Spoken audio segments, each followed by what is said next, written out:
Hello, I'm Ken Fobb, and this is NewsNet Baton Rouge. So grab yourself a tea or coffee as I go over with you headlines and news from our local area and region. Those citizens of East Baton Rouge Parish who have been pushing to create the new city of St. George have secured the sufficient signatures they need to get the proposal officially on the election ballot, according to the Registrar of Voters, Steve Rayborn. According to his written and signed statement released through the Louisiana Attorney General's office, 14,585 signatures from registered voters living within the proposed city of St. George boundaries have been accepted and verified by his office. Rayborn has forwarded the now certified petition to the governor's office, who will determine whether it meets the qualifications for him to set an election. According to the law, Governor Edwards has the discretion, and if he sets it, it can take place as early as May of 2019 or later in October or November of this year. I will keep you posted, so stay tuned in. In more news from downtown Baton Rouge, a new exhibit will open at the historic Louisiana Old State Capitol. It will be a permanent exhibit called, quote, Castle on the River, the Evolution of Louisiana's Old State Capitol, close quote. This historical Louisiana landmark originally opened in the year of 1852, but a fire destroyed it during the Civil War. It was restored in the year of 1880 when that beautiful stained glass rotunda was added to it.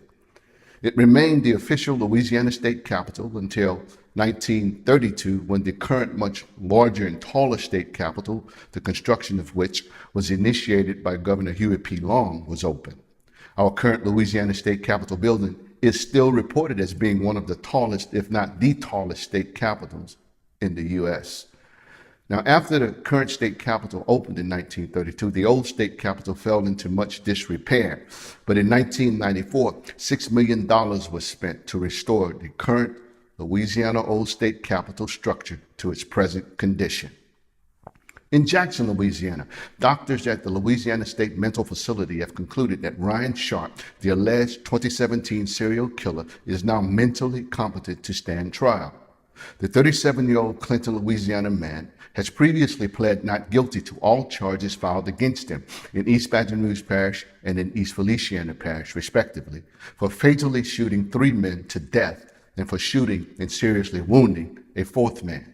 Ryan Sharp was returned to the East Baton Rouge Parish Prison this past weekend from the Louisiana State Mental Facility, where doctors who were assigned to try to restore his competency have now determined that he can move forward with these serious criminal cases.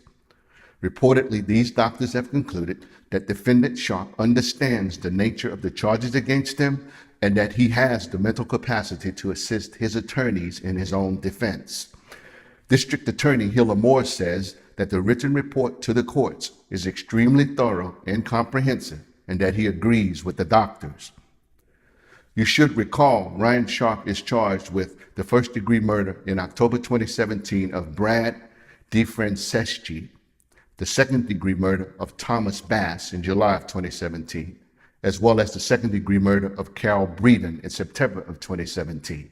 He is also charged with the attempted first-degree murder of Buck Hornsby in September of 2017, who lives in East Feliciana Parish. Finally, in news, the East Baton Rouge Parish Library is putting history online. Over 200 artifacts from the special collections of the library can now be viewed online at Google Arts and Culture.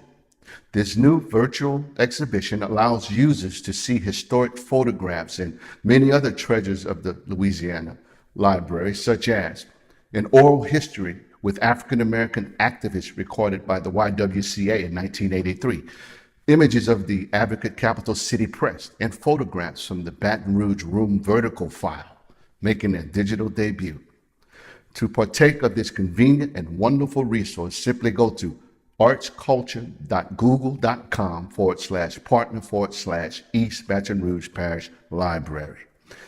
These have been headlines and news from our local area and region. I'm yours truly, Ken Fobb, and I will see you next time right here on NewsNet Baton Rouge.